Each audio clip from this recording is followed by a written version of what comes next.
Super star Mahesh బాబుకి enforcement directorate ఇచ్చినటువంటి నోటీసులు అక్రమ లావాదేవీలకు సంబంధించి మనీ లాండరింగ్కి సంబంధించి ఆయన పాత్ర ఉందంటూ విచారణ చేసేందుకు ఎన్ఫోర్స్మెంట్ డైరెక్టరేట్ సిద్ధం కావడము టాలీవుడ్ వర్గాల్లో ఒక ప్రకంపనలకి సెన్సేషనల్ అయినటువంటి ఇష్యూకి చర్చకి దారితీస్తోంది.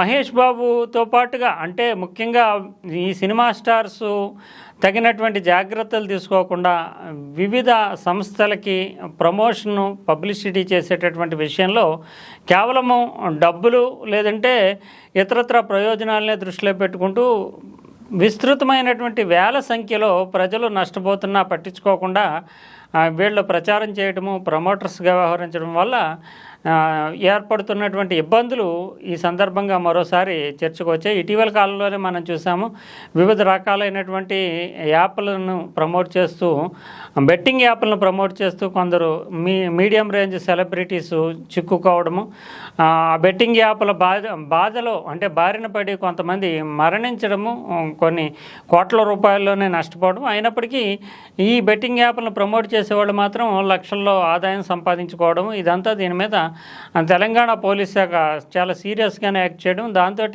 ఒక్కసారిగా ఉలిక్కిపడి ఆ బెట్టింగ్ యాప్లకి మాకు సంబంధం లేదని చెప్పాల్సినటువంటి పరిస్థితి ఏర్పడడం అనేటటువంటిది చూసాము. తాజాగా మహేష్ బాబు లాంటి సూపర్ స్టార్ ఇరుక్కోవడం అనేది, అందులోని ఈ అక్రమ నగదు చలామణికి సంబంధించి ఈయనపైన అభియోగాలు రావడము, ఇదంతా టాలీవుడ్ పరిశ్రమనే దిగ్భ్రాంతికి గురి చేసింది. ముఖ్యంగా సురానా గ్రూపు, తర్వాత సాయి సూర్య డెవలపర్స్ వీళ్ళు ఇప్పటికే ఈ సంస్థలకు సంబంధించి చూస్తే కనుక 3,900 కోట్ల రూపాయల మేరకు బ్యాంకులకు ఎగవేసి ఆ మనీని వివిధ రూపాల్లో సింగపూర్కి కావచ్చు, బ్రిటన్కి కావచ్చు, వేర్వేరు రూపాల్లో మనీని అక్కడికి తరలించి అక్కడ నుంచి మళ్ళీ భారతదేశానికి వేరే రూపంలో తెప్పించుకొని స్థిరాస్తి రూపంలో వేరేగా మార్చుకున్నట్లు కానీ, బ్యాంకులకు మాత్రం బొరిడీ కొట్టించి టోపీ పెట్టినట్లు కానీ సిబిఐ కేసులు ఉన్నాయి. తర్వాత ఎన్ఫోర్స్మెంట్ డైరెక్టర్ కూడా ఎంటర్ అయ్యి ఈ మనీ లాండరింగ్కి సంబంధించినటువంటి కూపీ లాగుతూ వస్తుంది.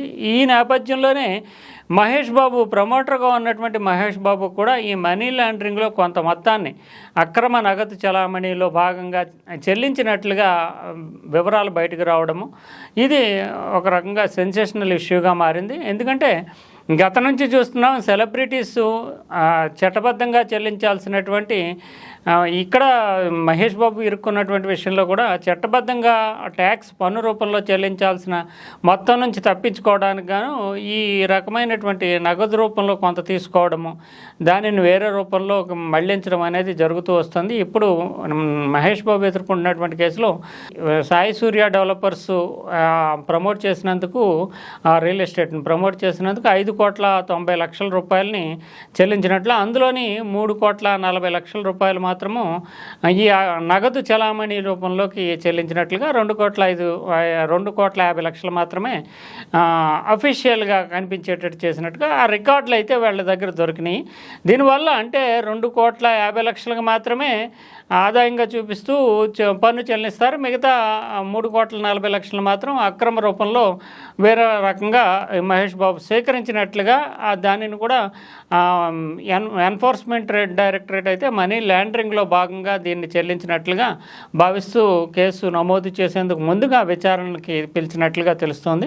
సెలబ్రిటీస్ చాలామంది నిజానికి సినిమాల్లో రెమ్యూనరేషన్ రూపంలో తీసుకున్న దాన్ని కూడా చాలా మొత్తాన్ని, అంటే దాదాపు వీళ్ళు 5-10 కోట్ల రూపాయల్లో రెమ్యూనరేషన్ తీసుకున్న మొత్తాలు ఉంటే కనుక మీడియం రేంజ్ స్టార్స్ కూడా వీళ్ళు దాదాపు 40% అంటే ఒక 10 కోట్ల రూపాయలు రెమ్యునరేషన్గా తీసుకుంటే 4 కోట్ల రూపాయల మేరకు కూడా పన్ను రూపంలో చెల్లించాల్సి ఉంటుంది. ఇప్పుడు స్టార్ హీరోలు అయితే 100 కోట్ల వరకు కూడా తీసుకుంటున్నారు. అందులో 40 కోట్ల రూపాయల మేరకు కూడా ఇన్కమ్ ట్యాక్స్ ఇతరత్ర రూపాల్లో చెల్లించాల్సి ఉంటుంది. అది చాలా పెద్ద మొత్తం కావడంతో వీళ్ళు సాధారణంగా ఆ స్టార్ హీరోలంతా కూడా సినీ ప్రొడక్షన్ హౌస్లే వీళ్ళకి కొంత మొత్తం మాత్రమే రెమ్యునరేషన్ రూపంలో చూపించు మిగిలినటువంటి మొత్తాన్ని ఈ రియల్ ఎస్టేట్లోని ఇతరత్ర కొనుగోళ్లు, స్థిరాస్తుల కొనుగోళ్లు ఇతరత్ర రూపంలో అంటే వాటిలో రిజిస్ట్రేషన్ వాల్యూ తక్కువగా ఉంటుంది కనుక మార్కెట్ వాల్యూ అయితే ఎక్కువగా ఉంటుంది కనుక మార్కెట్ వాల్యూ కొని రిజిస్ట్రేషన్ వాల్యూని మాత్రమే వీళ్ళకి చెల్లించినట్లుగా చూపించడం వల్ల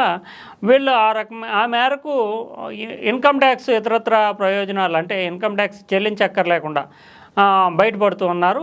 ఇది చాలా ప్రొడక్షన్ హౌస్లు చాలా తెలివిగా వ్యవహారంగా నడుపుతూ ఉంటాయి. మార్కెట్ వాల్యూ, రిజిస్ట్రేషన్ వాల్యూ మాత్రమే ప్రభుత్వ లెక్కల్లో ఉంటుంది కనుక బహిరంగ మార్కెట్లో ఎక్కువ మొత్తానికి కొని హీరోకు మాత్రం ఆ ఎక్కువ మొత్తం రెమ్యునరేషన్లో భాగంగానే చూపిస్తూ ప్రభుత్వానికి అప్పచెప్పేటటువంటి లెక్కల్లో మాత్రం తక్కువ మొత్తం ట్యాక్స్ కట్టేటటువంటి వెసులుబాటుని ఆ హీరోలకు కల్పిస్తూ ఉంటారు.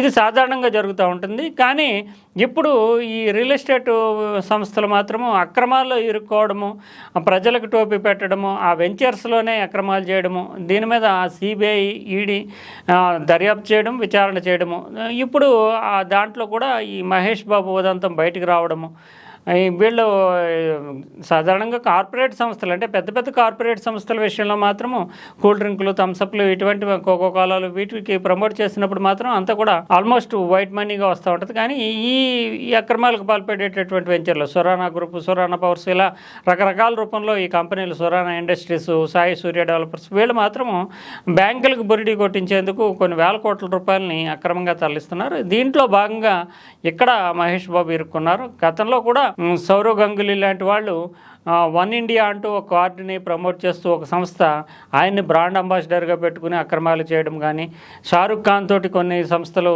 ఈ రకమైనటువంటి వ్యవహారాలు ఇరుక్కోవడం కానీ గతంలో జరిగింది.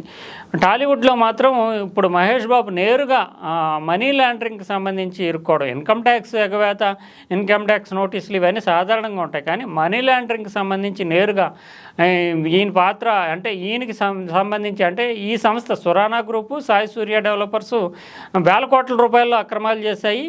ఆ కంపెనీల అక్రమాలతో నేరుగా మహేష్ బాబుకి సంబంధం లేదు. కానీ ఈయన నగదు రూపంలో తీసుకున్నటువంటి మనీ విషయంలో మాత్రం మనీ లాండరింగ్ జరిగింది. ఆ మేరకు ఈయన పాత్ర ఈ 3,40,00,000 రూపాయల నగదుకు సంబంధించినటువంటి విషయంలో మనీ లాండరింగ్ విషయంలోనే మహేష్ బాబు పాత్ర ఉంది. ఆ కంపెనీలు చేసినటువంటి వేల కోట్ల రూపాయల అక్రమాల్లో ఈయన పాత్ర లేదు. అయినప్పటికీ ఈ 3,40,00,000 వ్యవహారంలో మాత్రం మహేష్ బాబుని ఇరుక్కున్నట్లుగానే చెప్తూ ఉన్నారు. ఇది ఏదేమైనా సూపర్ స్టార్లు, సెలబ్రిటీస్ వీళ్ళంతా అప్రమత్తం కావాల్సి ఉంది.